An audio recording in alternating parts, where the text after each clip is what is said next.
షాద్ నగర్ వైపు ఉన్న మన స్వర్గసీమ వెంచర్లో ప్లాట్లు కొన్న వాళ్ళంతా సంతోషంగా ఉన్నారు. ఒక్కసారి విజిట్ చేయండి.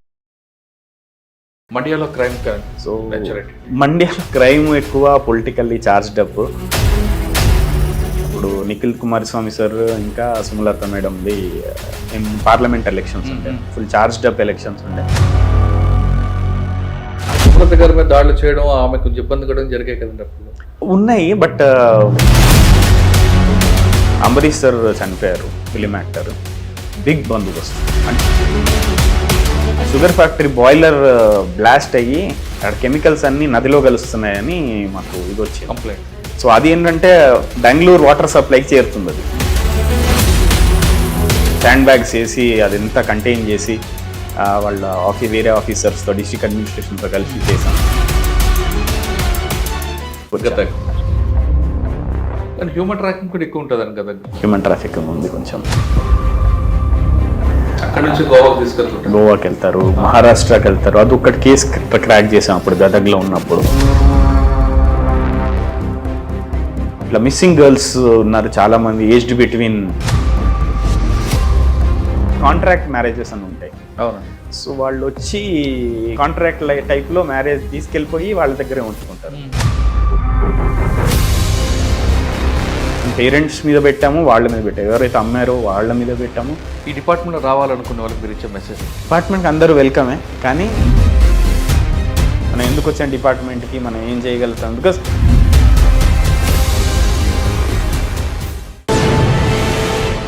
శివప్రకాష్ గారు తెలంగాణలో వరంగల్ జిల్లాకు చెందిన వ్యక్తి. ప్రసాద్ నమస్తే అండి. తెలంగాణ బిడ్డ, కర్ణాటకలో వెళ్తున్నారు, రైట్? సో నేను ఫస్ట్ పోస్టింగ్ నాది ఏఎస్పీ. నేను యాదగిరి జిల్లా సూర్పూర్లో ఉండేవాడిని. ఆల్మోస్ట్ మా తెలంగాణ బార్డర్, అది తెలంగాణ బార్డర్ డిస్ట్రిక్ట్. దెన్ అక్కడ అయిన తర్వాత నా ఫస్ట్ పోస్టింగ్ మండ్యా ఎస్పీగా చేశాను. సార్, యాదగిరిలో మీ బాగా మెయిన్ వచ్చిన ఛాలెంజ్ ఏమొచ్చింది? మీ మార్క్ ఏముంది అక్కడ? ఎందుకంటే కంప్లీట్ డ్రై ఏరియా, ఎక్కువగా క్రిమినల్స్ యాక్టివిటీస్ ఉంటుంటాయి. యాదగిరి కొంచెం రూరల్ సెటప్ ఉండే ఏరియా. కొన్ని మర్డర్ కేసెస్ యాక్చువల్లీ ఇప్పటికీ చాలా మెమరబుల్, అంటే చాలా కాంప్లికేటెడ్ మర్డర్ కేసెస్ ఉండేవి. అవి సాల్వ్ చేసాం. లేదు, డిటెక్ట్ చేసాము. డిటెక్ట్ చేసిన తర్వాత కూడా, ఎందుకంటే అక్కడ కృష్ణా నది వెళ్తుంటే నారాయణపూర్ అంతా ఒక డ్యామ్ ఉంటుంది. ఆ డ్యామ్లో ఏంటంటే అన్నోన్ డెడ్ బాడీస్ చాలా కొట్టుకొచ్చాయి మా కెనాల్స్లో. సో తెలిసేవి కాదు, ఎక్కడి నుండి వచ్చాయి ఏంటి అనేవి తెలిసేవి కాదు. సో కొన్ని మర్డర్ అయ్యి ఉండేవి. సో వాటిని చిన్న చిన్న క్లూస్ పెట్టుకొని వాటిని డిటెక్ట్ చేసి, సో అలా చాలా మెమరీస్ ఉన్నాయి యాదగిరిలో. ఒక మంచి కేసు చెప్పండి. లీడ్ ఎక్కడ? ఒక నారాయణపూర్ పోలీస్ స్టేషన్లోనే, ఐ థింక్ వే బ్యాక్ 2017లో. సో బేసికలీ అక్కడ ఒక ఆయనని బేసికలీ ఒక కాలిన శవం దొరికింది మాకు. ఫస్ట్ ఓన్లీ స్కెలిటన్ ఉండే. సో ఏం లేకుండే, అంటే నథింగ్, ఏమీ ఎవిడెన్సెస్ లేకుండే మాకు. సో అది చూసి కొంచెం దూరంలో మాకు ఒక షర్ట్ దొరికింది. ఆ షర్ట్ దొరికితే అక్కడ చిన్న టైలర్స్ది ఊరు దొరికింది మాకు. దాని తర్వాత అక్కడి నుండి అక్కడ కెమెరాస్ కూడా లేవు, చాలా రూరల్ ఏరియా, అది బ్యాక్వర్డ్ రూరల్ ఏరియా. సో అక్కడి నుండి చూసుకుంటూ వెళ్తే ఒక పాన్ షాప్ అతను చెప్పారనమాట, ఈ నెంబర్ బండి వాళ్ళు వచ్చారు, ఆ రిజిస్ట్రేషన్ బీజాపూర్ జిల్లా వాళ్ళది అని. సో పక్క నైబరింగ్ బీజాపూర్, అంటే డ్యామ్ దాటితే బీజాపూర్. సో వెళ్ళి అక్కడ కనుకుంటే ఊరు ఏదైనా వెతకాలి మనం, ఎన్నో ఊర్లు ఉంటాయి బీజాపూర్లో. సో అట్లా అని చెప్పి 2 కానిస్టేబుల్స్, ఒక సబ్ ఇన్స్పెక్టర్, మంచి వర్కర్స్ ఉండేవాళ్ళు. ఒక్క క్లూ దొరికింది మాకు, ఏంటంటే ఒక ఆయనను ఐడెంటిఫై చేసాము. ఆయన బెంగళూరులో పనిచేస్తాడు అని మాకు తెలిసింది. ఒక లారీ దానిలో డ్రైవర్ అని, but A lorry A driver అనేది తెలియదు. సమ్ గూడ్స్ అని వాళ్ళ ఇంటి ఏరియా తెలిసింది మాకు. సో మా కానిస్టేబుల్స్ వాళ్ళు ఆల్మోస్ట్ 1 month అక్కడే బెంగళూరులోనే ఉండి, సో చూస్తుంటే ఆయన మాకు 15 days దొరకలేదు. ఎందుకంటే ఆయన బెంగళూరు నుండి మ్యాంగ్లూరుకి వెళ్ళాడు. అతను ఫిష్ ట్రాన్స్పోర్ట్ డ్రైవర్ అనమాట ఆయన. సో తర్వాత 15 days తర్వాత వాళ్ళు ఫోన్ చేస్తారు, సార్ ఈయన మీద అనుమానం ఉంది అని. దాని తర్వాత ఆయన గురించి వెరిఫై చేస్తే, వాళ్ళ ఇంటి గురించి వెరిఫై చేస్తే, బీజాపూర్లో ఒక ఊరికి సంబంధించిన వాళ్ళు అక్కడ వెరిఫై చేస్తే ఒక ఆయన మిస్సింగ్ ఉండేవాడు అదే ఊర్లో. ఆయన గురించి చూసి ఆయనది టాలీ చేస్తే ఆయన హైట్ అంటే స్కెలిటల్ దాన్ని బట్టి హైట్ తెలుస్తుంది మనకి, ఎంత హైట్ ఉంటారు, హైట్ మ్యాచ్ అవుతుండే. అచ్చా. సో దాని తర్వాత ఆయన మిస్సింగ్ కంప్లైంట్ ఎప్పుడైంది అనేది చూస్తే యాక్చువల్లీ మిస్సింగ్ కంప్లైంట్ కూడా దొరకలే మనకి, ఆయన కనిపించట్లేదు చాలా రోజుల నుంచి అని చెప్పారు మాకు. సో అట్లా చూస్తే టాలీ అయింది.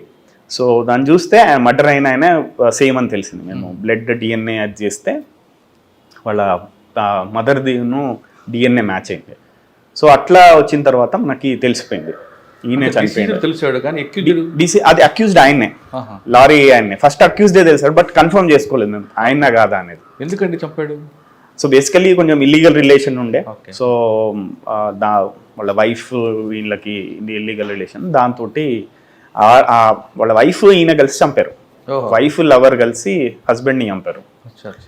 సో అదొక ఇప్పటికీ బాగా గుర్తుండిపోయే కేసు నాకు అది. సార్, యాదగిరి ఆ ప్రాంతంలో ఎక్కువగా ఆంధ్ర సెటిలర్స్ ఉంటారు, క్యాంపులు ఉంటాయి. ఇక్కడికి వస్తారు, ఏదో గొడవ పడుతుంటారు, వెళ్తుంటారు, అడిగిపోతుంటారు. లేదు ఇక్కడికి వచ్చారని కర్ణాటక వాళ్ళు కూడా కొంతమంది వాళ్ళని సెటిలర్స్ అని ఒక చిన్న చూపు చూడడం, వాళ్ళకి సివిల్ డిస్ప్యూట్స్ తీసుకురావడం, చాలా రకరకాల ఇష్యూస్ జరుగుతుంటాయి. ఎక్కడో కనిపిస్తుంటుంది ఒక చిన్న క్యాంప్ లాంటి. ఆ ప్రాబ్లం ఎలా సాల్వ్ చేశారండి? క్యాంప్స్ యాక్చువల్లీ చెప్పాలంటే ఇప్పుడైతే అన్ని మింగిల్ అయిపోయారండి. అవునా? మొత్తం క్యాంప్స్ ఇదివరకు అంటే ఐ థింక్ 10-15-20 ఇయర్స్ ముందర ఆ డిస్టింక్షన్ ఉండేది, కానీ ఇప్పుడు అసలు మొత్తం క్యాంప్స్ మామూలు ఊర్లు అన్నీ సేమ్ కలిసిపోయారు. పర్టికులర్గా వాళ్ళకి వీళ్ళకి అట్లా అని ఏమీ గొడవలు ఎక్కువ లేవు, ఎక్కువ డిస్ప్యూట్స్ లేవు. ఒకప్పుడు ఉండేవంట, బట్ అట్లేం డిస్ప్యూట్స్ లేవు ఇప్పుడు. బట్ నార్మల్ కాస్ట్ డిస్ప్యూట్స్ కానివ్వండి, మామూలు ఇది అది ఎక్కడైనా, అది ఏ ఊర్లో తీసుకున్నా మనకి. ఎస్సీ ఎస్టీ కేసులు ఎందుకు ఉంటాయండి అక్కడ? పాపులేషన్ ఎస్సీ ఎస్టీ కమ్యూనిటీస్ ఎక్కువ ఉంది. ఫాల్స్ కేసు కూడా రిపోర్ట్ అవుతుంటాయి అంటారు. అది ఇంకా కామన్, అంటే ఎవ్రీ కేస్ హ్యాస్ ఏమంటారు ప్రోస్ అండ్ కాన్స్ అంటాం కదా. As in very SC ST cases కనే కాదు, ఎనీ కేసెస్ కి మనం కొన్ని ట్రూ ఉంటాయి, కొన్ని ఫాల్స్ ఉంటాయి. ఇప్పుడు చాలా మంది civil disputes cases normal cases గా క్రిమినల్ కేసెస్ గా బుక్ చేస్తుంటారు. అదే టైప్ లో ఇది. But incidents of atrocity prone ఏరియానే ఫస్ట్ ఉండేది, ఎస్సీ ఎస్టీ అట్రాసిటీ ప్రోన్ ఏరియానే. బట్ అట్లాని ఫాల్స్ కేసెస్ అని చెప్పలేమండి. సార్, యాదగిరి ఆఫీస్, మీ ఆఫీస్, ఎస్పీ గారి ఆఫీస్, అది బాగా దూరంగా ఉంటుంది, సిటీకి కామ్గా ఉంటుంది, ఎవరు పబ్లిక్ కూడా రారు, అసలు బోర్ కొట్టదండి అక్కడ. యాక్చువల్లీ పబ్లిక్తో ఇంటరాక్ట్ అవ్వడానికి వస్తారు, కానీ పబ్లికే రారు అక్కడికి. ఏమైందంటే యాదగిర్ యాక్చువల్లీ హెడ్ క్వార్టర్స్కి నారాయణపూర్ అని చెప్పింది, ఆల్మోస్ట్ 120 కిలోమీటర్స్ ఉంది. ఓకే, కొంచెం దూరం.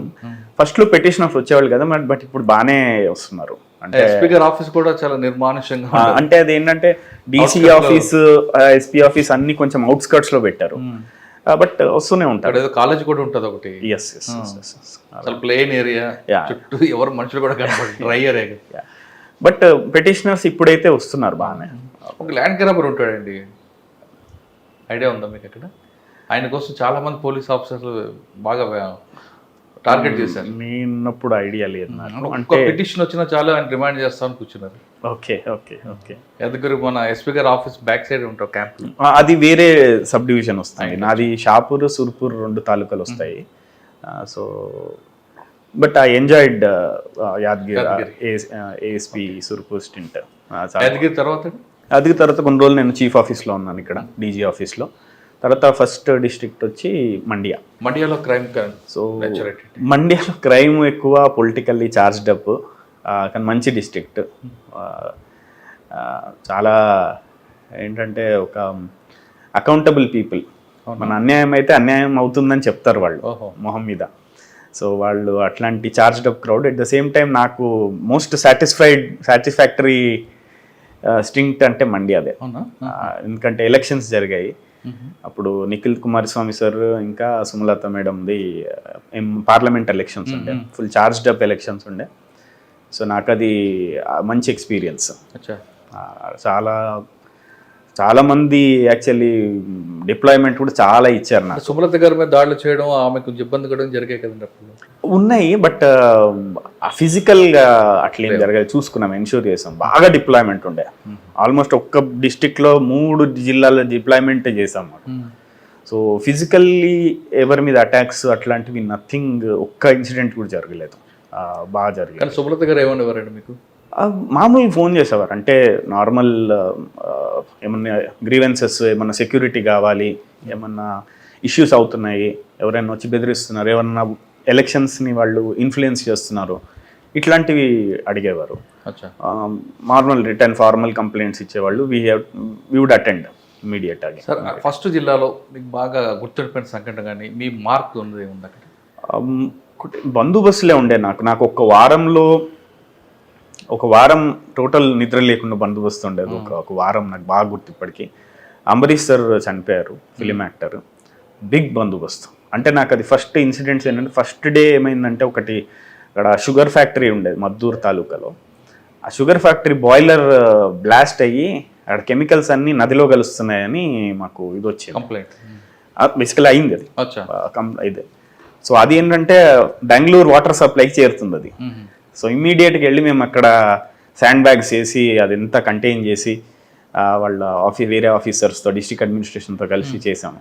So that was quick action అయింది. అది అయిన తర్వాత ఇంకో అన్ఫార్చునేట్ ఇన్సిడెంట్ జరిగింది. ఒక నదిలో 30 మెంబర్స్ చిన్నపిల్లలు చనిపోయారు కెనాల్లో పడిపోయి. అయ్యో. అంటే కెనాల్ పక్కన రోడ్డు ఉండేది, కెనాల్లో పల్టీ అయిపోయి 30 మెంబర్స్ చనిపోయారు. So immediate consecutive days. So అది చాలా పెద్ద ఇష్యూ అయిపోయింది. అంటే గ్రీవెన్స్, పేరెంట్స్ చాలా హర్ట్ అయి ఉండే, సీఎం గారు వచ్చారు. So it was a big thing. తర్వాత నెక్స్ట్ డే అంబరీష్ గారు చనిపోయడం జరిగింది. క్రౌడ్ చాలా వచ్చింది. ఆల్మోస్ట్ 4 lakhs 5 lakhs ఫ్లోటింగ్ ఉండేది. సో మేనేజ్ చేసాం అదంతా ఆ వారం. క్రౌడ్ మేనేజ్మెంట్ ఏం చెప్తుందండి? ఇంత క్రౌడ్ వచ్చింది ఒకేసారి, అది అన్ఎక్స్పెక్టెడ్ ఇష్యూ. ప్లాన్డ్ అనుకుంటే మీరు అన్ని బందోబస్తు చేసుకోవచ్చు, అన్ఎక్స్పెక్టెడ్ ఇష్యూ. దాన్ని ఎలా కంపార్ట్మెంట్ వైజ్గా పంపారా? ఎందుకంటే అందరూ కూడా చూడాలనుకుంటారు ఆయన్ని, డెడ్ బాడీని. ఒకవైపు మేడం ఉంటారు, ఒకవైపు అది. ఎలా కంట్రోల్ చేసుకొచ్చారంటే కంపార్ట్మెంట్ సెక్షన్కి తీసుకున్నారా, లేదు ఒక దగ్గర బ్రేక్ చేసి కొంత ఫుడ్ అంటే మాకు బ్రేక్ చేస్తే ఏమవుతుందంటే, బయట నుండి మాకు హోల్డింగ్ ఏరియా లేకుండే. ఓకే. సో మేము ఏం చేసామంటే, ఈ గ్యాంగ్ వే అంటాం మేము, అంటే బ్యారికేడ్స్ తోటి మనం గ్యాంగ్ వే పెడతాం కదా, అది జిగ్జాగ్ పెట్టి ఆల్మోస్ట్ 3 kilometers గ్యాంగ్ వే పెట్టాం, entry but exit. So holding ఉంటే ఏంటంటే నెడతారు వాళ్ళు. అంటే కొంతమంది ఇలా దగ్గర ఏం చేస్తారు అంటే గేట్ క్లోజ్ చేసాం ఒకటి, గేట్ తర్వాత హోల్డింగ్ అంటే బయట పెట్టాము. ఇది కంప్లీట్ కాంది, మేము గేట్ ఓపెన్ చేయలేదు. సో వాకింగ్ ఏరియా లేదు, గ్యాంగ్ వేలోనే వాకింగ్. ఓకే. అది ఏంటంటే వాళ్ళకి ఆ గ్యాంగ్ వేలో ఉంటే ఏంటంటే వాళ్ళకి ఆ ప్రాసెస్ లో ఉన్నామని వాళ్ళ కాన్ఫిడెన్స్ వస్తుంది. ఆ గ్యాంగ్ వే కూడా బ్యారికేడ్స్ 2 బ్యారికేడ్స్ పెట్టి, దాని మధ్యలో మేము పోలీసులను పెట్టి, అంటే బ్యారికేడ్స్ మళ్ళీ పడిపోతే ఇంకందరు గ్రౌండ్ లోకి వచ్చేస్తారు. సో ఒక సైడ్ ఎంట్రీ, ఒక సైడ్ ఎగ్జిట్ పెట్టాం అనమాట. ఇటు పక్కకి వెనకకి VIP areas, 2 lobbies, entry exit. So ఎప్పుడైనా ఎంట్రీ ఎగ్జిట్ కలవకుండా చూసుకోవాలి. అంటే నా ఎక్స్పీరియన్స్ లో ఎంట్రీ ఎగ్జిట్ పెట్టడం, ప్లస్ హోల్డింగ్ ఏరియా ఎప్పుడైనా మెయిన్ డయాస్ దగ్గర ఉండకూడదు. హోల్డింగ్ ఏరియా మెయిన్ డయాస్ దగ్గర ఉంటే నెడతారు, ఎందుకంటే వాళ్ళకి ఆతృత ఉంటుంది, దగ్గరకు వచ్చాము తొందరగా వెళ్ళిపోవాలి అని. ఎప్పుడైనా చూడండి, క్రౌడ్ ఎప్పుడు రెస్ట్లెస్ అవుతారు, దగ్గరుంటే రెస్ట్లెస్ అవుతారు, దూరం నిలబడితే రెస్ట్లెస్ గారు. బట్ వాళ్ళకి సైట్ లో ఉండాలి. నేను సైట్ లో స్లో మూవింగ్ అట్లా అసలు ఇంత కూడా బాగా చదివేశారు కాదు. అది యాక్చువల్లీ బాగా ఎక్స్పీరియన్స్. మేము 2 పర్టికులర్ ఉండే, మేము ఆ రోజు ఈ గ్యాంగ్ వే ఒకటి చేయాలి అని బ్యారికేడింగ్ ఆల్మోస్ట్. అంటే హోల్డింగ్ ఏరియా ఎక్కడ పెట్టలేదు? హోల్డింగ్ ఏరియా బయట పెట్టాం, గ్రౌండ్ బయట పెట్టాం. వాకింగ్ ఏరియా మొత్తం గ్రౌండ్ లో. వాకింగ్ ఏరియా కూడా జిగ్జాగ్ 2 kilometers చేసాం ఆల్మోస్ట్. అంటే కొంచెం జిగ్జాగ్ చేసి మళ్ళీ స్ట్రైట్, కొంచెం జిగ్జాగ్ చేసి మళ్ళీ స్ట్రైట్. మూమెంట్ ఉంది కాబట్టి క్యూ వాళ్ళు కూడా హ్యాపీగా ఉంటారు. వాళ్ళు హ్యాపీగా ఉంటారు, ఆగట్లేదు ఎక్కడ. మనం ఆపితే వాళ్ళు ఇది అంటే అక్కడ ఇంకా మనం గుళ్ళల్లో ఉన్నట్టు వాళ్ళని వెంటనే పంపించడం అనమాట, ఎవరు ఆగకుండా అక్కడ. సో అది మెయిన్ గా బ్యారికేడ్స్ అండి. మా పోలీసుకి మల్టీప్లేయర్ ఎఫెక్ట్ ఇట్లాంటి పెద్ద బందోబస్తులలో మాకు బ్యారికేడ్స్, పార్కింగ్, బ్యారికేడ్స్, ఇవి 2 సరిగ్గా ఉంటే మనకి ఎంత పెద్ద బందోబస్తు అయినా చేయొచ్చు. హోల్డింగ్ ఏరియా మాత్రం దగ్గర స్టేజ్ దగ్గర ఉండకూడదు. గుంపు 1 లైన్ కాకుండా 2 lines 3 lines ఎప్పుడు పంపించకూడదు, నెట్టుకుంటారు అక్కడ. సింగిల్ లైన్ అంతే పెట్టాలి. గ్యాప్ పెడితే ఇంకా బెటర్ ఏమో, జిగ్జాగ్ పెడితే బెటర్. ఇన్స్టెడ్ ఆఫ్ పెద్దది పెట్టే బదులు చిన్నది జిగ్జాగ్ పెడితే మనకి నడుస్తూ ఉంటారు కంటిన్యూస్ గా, 1 by 1 వెళ్తూనే ఉంటారు. తిరుపతి క్యూ లాగా మనకి ఎంతైనా నడుస్తూనే ఉంటుంది అది. అవును. సో కాబట్టి ఇబ్బంది ఉండదు. యా, అది మీకు బాగా గుర్తుంటుంది. మాకు బాగా చాలా మడియా. చాలా గుర్తుంది.